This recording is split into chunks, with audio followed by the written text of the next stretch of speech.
Possibly the last roadblock in the way of the Patriots trying to get to 16-0 and join the 72 Dolphins, and that, of course, the 9-3 Pittsburgh Steelers. Hey, how are you, folks? Jason Horowitz, NFL.com's Pat Kirwan with you on the NFL Previews presented by Comcast. And, Pat, you look at this game, and you see the number one offense in New England and the number one defense in Pittsburgh, and that's a very intriguing matchup. It is an intriguing matchup, and I'll say this one time real slow. I still think nowadays the modern NFL game is offense wins championships. I know the old adage is defense is, but I'll take my chances with offense. A couple things Tom Brady has learned about himself and his football team over the last 2 weeks. Readjust the clock in your head, Tom. You don't get as much time. We're talking about a guy who was sacked 3 times in the first 5 games and got real casual in there. Not casual because Tom Brady's not casual. He's an aggressive player. But he's been sacked 6 times and hit 10 times in the last 2 weeks. That ball's going to come out of his hand a lot faster this week. Well, the Pittsburgh Steelers are first in the AFC in sacks with 33,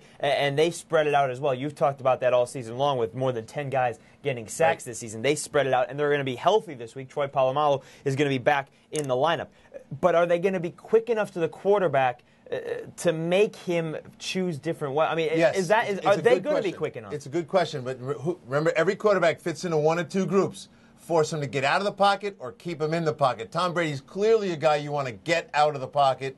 I'm looking for inside linebacker pressure. If Troy Polamalu blitzes, I'm expecting to come in the A and B gaps, not outside. If you watch Tom Brady against outside pressure, that guy steps up and slides around, finds his target, never stops looking downfield. I think you're going to see a 3-step rhythm passing game, and when he wants to go deeper than that, the protection is going to have to be locked up solid inside against where I think Dick LeBeau will bring the heat. Pat, you said a few weeks ago that you thought the Patriots were going to go 16-0, and really this is the last roadblock because we'll forget about the Jets and Dolphins the next couple weeks, and they play the Giants in the last week of the season. This really is the last true, extremely tough test based on a team defensively that could stop them or potentially stop them. Do you still see them going 16-0? I do see them going 16-0, and I know there's a lot of Steeler fans will be offended by that. You have the best chance to beat them, but no one's beaten them yet. And what people have done is slowed them down. And I contend that Belichick and Brady and the rest of them have learned more about themselves in the last 2 weeks and got a chance to refine some of the things. A couple of the issues that are on their minds. Their first down defense. That's a problem. The Philadelphia Eagles went 13 for 16 on first down throwing for 120 yards. That was a problem. The next week, the Ravens run the ball 18 out of 20 first downs, an average 6 yards a carry. They've got work to do with their first down defense. And I know Belichick, and you'll see, and I'm expecting a little more 4-man front. We don't see a lot of it anymore, but it's in Bill's repertoire. Take Richard Seymour, slide him down inside, bring Vrabel to the line of scrimmage, and clog up that middle on first downs. If you're watching that game, look for that, in my mind, adjustment by Belichick. Well, we saw what Willis McGahee did last week in an inspired football game. Can we see that same thing out of Willie Parker this week? Willie Parker, let's not lose sight of how good the Patriot defense is. To me, the Patriot defense is very good against the run. They'll have their moments where they won't play well, but you're better off attacking guys like Junior Seau and Bruschi, the older linebackers, by putting him in space and make him have her cover ground. If you show them a fast run read with a fullback in the backfield and a toss play to Willie, they're going to find their way to the ball carrier. They're going to slow that thing down and put it in Ben's hands.